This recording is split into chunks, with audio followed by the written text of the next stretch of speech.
అందరికీ నమస్కారాలండి. ఈరోజు రాష్ట్రంలోని అన్ని జిల్లాల్లో అన్ని మండలాల్లో ఈరోజు అధికారులు యాక్చువల్గా ఇంటింటికి పోయి తెల్లవారుజాము 6 గంటల నుంచే పెన్షన్స్ ఇస్తున్నారు. ఈ తెలుగుదేశం ప్రభుత్వం వచ్చిన తర్వాత ఇది ఇవ్వటం 3వసారి. అయితే ప్రతి నెల 1వ తేదీ ఇవ్వాలని ముందు ముఖ్యమంత్రి గారు నిర్ణయించారు. తెల్లవారు 6 నుంచే స్టార్ట్ చేయాలని, అది కూడా డోర్ టు డోర్ పోయి ఇవ్వాలని. అయితే రేపు 1వ తేదీ అంటే రేపు ఆదివారం వచ్చింది. అయితే ఆదివారం 1వ తేదీ వచ్చింది, అధికారులకు సెలవు. ఆ రోజు వాళ్ళని ఇబ్బంది పెట్టకూడదు, ఏం చేయాలని కొందరు నాయకులు సూచించిన తర్వాత ముఖ్యమంత్రి గారు ఒకటే అన్నారు. అందరూ అయితే 2వ తేదీ ఇస్తామన్నారు. 2వ తేదీ ఇస్తాం అని నాయకులు సూచిస్తే ముఖ్యమంత్రి గారు ఒకటే అన్నారు, మనం 1వ తేదీ ఇస్తానన్నాం, మాట తప్పకూడదు. ఈ నెలలో ముందు రోజే ఇచ్చేయండి. 1వ తేదీ ఆదివారం వస్తే 31వ తేదీ మార్నింగ్ తెల్లవారు ఏమంటే ఈరోజు రాష్ట్రంలో అన్ని జిల్లాల్లో అన్ని మండలాల్లో ఈరోజు తెల్లవారు 6 నుంచే స్టార్ట్ అయింది. వాళ్ళ ఆనందానికి హద్దులు లేవు. ఒక పక్క వర్షం పడుతుంది, గొడుగులు వేసుకొని యాక్చువల్గా ఈరోజు అధికారులు నాయకులు ఇస్తున్నారు. నేను వాళ్ళందరినీ అప్రిషియేట్ చేస్తున్నా. తెల్లవారు 6 నుంచే స్టార్ట్ చేశారు. వాళ్ళ యొక్క ఆనందానికి హద్దులు లేవు. ఈరోజు నిజంగా చెప్పాలంటే 36,000 కోట్ల రూపాయలు సంవత్సరానికి అవుతుంది. 36,000 కోట్లు అంతా ఇంత కాదు.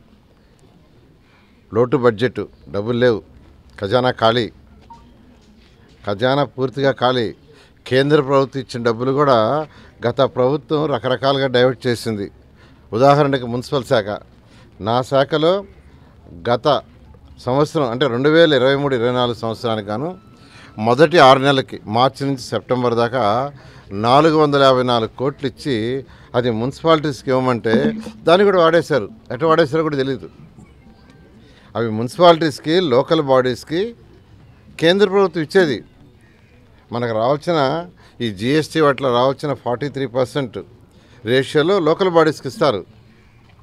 వాటిలన్నీ వాడేశారు. 454 కోట్లు మున్సిపాలిటీస్కి ఇవ్వాల్సింది దాన్ని వాడేశారు. 900 కోట్లు పంచాయతీ డిపార్ట్మెంట్కి ఇవ్వాల్సింది అది వాడేశారు. అయితే ముఖ్యమంత్రి రాగానే ఫస్ట్ లోకల్ బాడీస్ స్ట్రెంగ్త్ కావాలి. పంచాయతీలు కావచ్చు, ఇటు అర్బన్ కావచ్చు, మున్సిపల్ కార్పొరేషన్స్ అయినా, మున్సిపాలిటీస్ అయినా, నగర పంచాయతీ అయినా స్ట్రెంగ్త్ కావాలి. వాళ్ళకి అనేక సమస్యలు ఉంటాయి. రోడ్లు, డ్రైన్స్, వాటర్, డ్రింకింగ్, ఎలక్ట్రిసిటీ అనే ఉద్దేశంతో ముఖ్యమంత్రి గారు ఈరోజు ఖజానా ఖాళీ అయిన 454 కోట్లను ఈరోజు మున్సిపల్ శాఖలో ఉండే అర్బన్ బాడీస్కి రిలీజ్ చేశారు. ముఖ్యమంత్రి గారికి ఈ రాష్ట్ర ప్రజల తరఫున నేను ప్రత్యేకంగా ధన్యవాదాలు తెలియజేస్తున్నాను. అదేవిధంగా మళ్ళీ ఇంకొక ఇన్స్టాల్మెంట్ త్వరలో రాబోతుంది. అంటే ఈ ఇచ్చిన లాస్ట్ మార్చి నుంచి సెప్టెంబర్ దాకా ఇచ్చిన ఏదైతే 454 కోట్ల కేంద్రం ఇచ్చిందో దాన్ని మున్సిపాలిటీస్కి కానీ వాళ్ళ అకౌంట్లో వేస్తే ఇమీడియట్గా కేంద్ర ప్రభుత్వం మరొక 454 కోట్లు ఇస్తుంది. అది ఎప్పుడుది? లాస్ట్ సెప్టెంబర్ టు మన మార్చి వరకు. వాళ్ళు అది రిలీజ్ చేస్తేనే మళ్ళీ మున్సిపల్ అకౌంట్స్లో వేస్తే మొన్న మార్చి నుంచి సెప్టెంబర్ దాకా మళ్ళీ ఇంకో 454 వస్తుంది. దీనికి ఏ మ్యాచింగ్ ఫండ్ లేదు. అసలు మ్యాచింగ్ ఫండ్ లేదని ఎవరు వదులుకోరు. 2014-19 దాకా నేను మినిస్టర్ చేస్తే ముఖ్యమంత్రి గారు రాజు నారా చంద్రబాబు నాయుడు మనం తరిమాడు ఢిల్లీకి, పోండి మీరు ప్రాజెక్ట్స్ తీసుకురండి, మ్యాచింగ్ ఫండ్ నేను ఇస్తాను. అసలు మ్యాచింగ్ ఫండ్ అవసరం లేని వాటికి యాక్చువల్గా వాడు వదిలేశారంటే అసలు గత ప్రభుత్వంలో ఫైనాన్షియల్ డిసిప్లిన్ లేదు. ముఖ్యమంత్రి గారు ప్రజల మధ్యకి వస్తుంటే వాళ్ళ ప్రజల అవసరాలు అని తెలిస్తే ఏం చేయాలని తెలిసేది. గత ముఖ్యమంత్రి ప్రజల్లోకి రాలా, ఆయన కేవలం ఇంట్లోనే కూర్చున్నాడు. అందువల్ల ప్రజల అవసరాలు తెలియలా, అందువల్ల వచ్చే డబ్బులు కూడా పోగొట్టారు. ఇలా జరిగింది. అదేవిధంగా అర్బన్ హౌసెస్ డిస్కౌస్ తీసుకుంటే 2014-19 దాకా నేను మొత్తం 9 కోట్ల హౌసెస్ని సెంట్రల్ గవర్నమెంట్ శాంక్షన్ ఇచ్చా. అందులో 7 కోట్ల హౌసెస్కి యాక్చువల్గా క్లియరెన్స్ వచ్చింది. అంటే అవి కట్టాలంటే ల్యాండ్ కావాలి. 5 లక్షల హౌసెస్కి ల్యాండ్ తీసుకున్నాం జిల్లా కలెక్టర్ దగ్గర నుంచి. 5 లక్షల హౌసెస్లో 4,74,000కి టెండర్ పిలిస్తే గత ప్రభుత్వం అట్లన్నిటిని నాశనం చేసి ఆఖరికి 2,61,000 కడతామని 2,61,000 లిమిట్ చేసింది.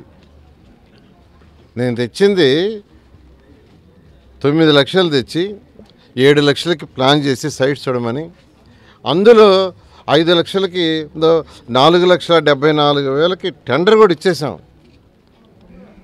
ఇస్తే వాటిల్ని 5 సంవత్సరాలు చేసిన పని ఏంటంటే దాన్ని 2,61,000 ఇళ్ళకి కుదించేసేసి మిగతా అవసరం లేదని క్యాన్సిల్ చేసి అవి కూడా చేయలే. పని ఆ 2,61,000 చేసినట్టు అవి కూడా చేయలే.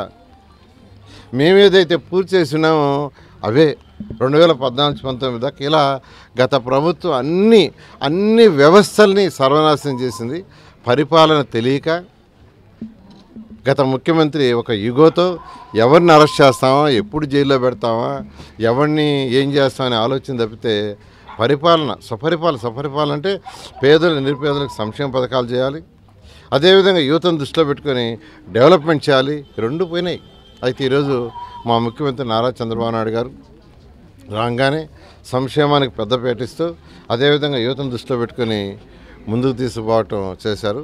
ఈరోజు నెల్లూరులో 2014-19 దాకా under ground drainage system, drinking వాటర్కి 1,100 కోట్లతో నేను ప్రాజెక్ట్ తెచ్చాను. ఆల్మోస్ట్ 85%, 90% అయింది. ఆ బ్యాలెన్స్ గత ప్రభుత్వం ఆపేసింది. అండర్ గ్రౌండ్ సివరేజ్ అయితే అసలు టచ్ చేయలే. అండర్ గ్రౌండ్ డ్రైనేజ్ కానీ కంప్లీట్ అయింటే ఈ పక్కనుండే ఈ కాలువలో ఉండే మురికి అవసరం ఉండదు. అన్ని నీళ్లు భూమి లోపల వెళ్ళిపోయాయి, దోమలు ఉండవు. వర్షాకాలం మాత్రమే ఆ డ్రైన్స్ పని ఉండేది, వర్షం వచ్చినప్పుడు నీళ్లు పోవటానికి. దాన్ని ఈరోజు 11:30 గంటలకి మళ్ళీ స్టార్ట్ చేస్తున్నాం. డబ్బులు లేకపోయినా ఇంటర్నల్ డిపార్ట్మెంట్ అడ్జస్ట్ చేసి ఈరోజు దాన్ని టేకప్ చేయమని ఆ కన్సర్న్ నాడు పిలిచాను. ఈరోజు 11:30 దాన్ని స్టార్ట్ చేస్తున్నాం. మొత్తం 5 ఎస్టీపీలు ఉన్నాయి. ఎస్టీపీ వైజు రూరల్లో ఒక ఎస్టీపీ, సిటీలో ఒక ఎస్టీపీ, 2 ఎస్టీపీలు ఉండే దగ్గర 2 దగ్గర వర్క్ స్టార్ట్ చేయమన్నాను. 1 by 1 చేస్తూ ఏదైతే ఎలక్షన్లో ప్రజలకి చేసామో ఆ వాగ్దానం ప్రకారం దాన్ని కంప్లీట్ చేయడం జరుగుతుంది. అందరికీ నమస్కారం. ఈరోజు రాష్ట్రంలో చంద్రబాబు నాయుడు గారి నాయకత్వంలో, నెల్లూరులో నారాయణ గారి నాయకత్వంలో ఒక్కరోజు ముందే పెన్షన్లు ఇవ్వడం జరుగుతుంది. ఇది చరిత్రలో లేదు. ఎలక్షన్ ముందు జగన్మోహన్ రెడ్డి గారు ఎన్నో నాటకాలు ఆడారు. మొత్తం వీళ్ళు వాలంటీర్లు ఆపేశారు, ఇవ్వటం లేదు, అవాతాత క్యూలు నిలబడాల్సి వస్తుంది. ఇదే రేపు తెలుగుదేశం వస్తే అని చెప్పి ఒక పెద్ద డ్రామా ఆడారు. కానీ ప్రజలు చాలా తెలియగలవాళ్ళు, అన్నీ తెలుసు, అవన్నీ నమ్మలేదు. ఈరోజు వాలంటీర్లు లేకపోయినా ఈరోజు మొత్తం అధికారులతో ఈ జిల్లాలో ఆ మంత్రులు పనిచేస్తున్నారు. మా నారాయణ గారు అయితే 5:50కే స్టార్ట్ అయ్యి ఈరోజు పంచడం జరుగుతుంది. కానీ చంద్రబాబు నాయుడు గారి నాయకత్వంలో డబ్బులు మొత్తం ఖజానా ఖాళీ అయినా కూడా ఇన్ని రోజులు ఆగిపోయిన అండర్ గ్రౌండ్ డ్రైనేజ్కి ఈరోజు నారాయణ గారు టెంకాయ కొడుతున్నారు. అదే రకంగా ఇన్ని రోజులు ఆగిపోయినటువంటి వాటర్కి కూడా రేపు టెంకాయ కొడుతున్నారు. 2 స్టార్ట్ అవుతున్నాయి పనులు. ఇవన్నీ కూడా నారాయణ గారికి ప్రత్యేక ధన్యవాదాలు తెలియజేస్తున్నాం. తప్పకుండా ఈ రాష్ట్రం బాగుపడుతుంది. అదే రకంగా నెల్లూరు సిటీని ఆయన దృష్టిలో అవినీతి రహిత సిటీగా చేయాలని, నెల్లూరుని అందమైన సిటీగా చేయాలని చెప్పి నారాయణ చేసే కోరికలు తప్పకుండా తీరాలని చెప్పి నేను కోరుకుంటున్నా. ఎప్పుడూ ప్రజల్లో పనిచేసే తెలుగుదేశం పార్టీ చంద్రబాబు నాయుడు గారి నాయకత్వంలో తప్పకుండా ఈ రాష్ట్రం ఒక మంచి పరిపాలన అందిస్తుంది. డబ్బులు ఖాళీ అయినా ఎట్టా ఆదాయాన్ని పెంచుకోవాలి ఆయన తెలుసు. ఆయనలో ఉన్నటువంటి తెలివితేటలతో ఎక్కువ ఫ్యాక్టరీలు వస్తున్నాయి. ఈ రాష్ట్రం అభివృద్ధి చెందుతుందని కూడా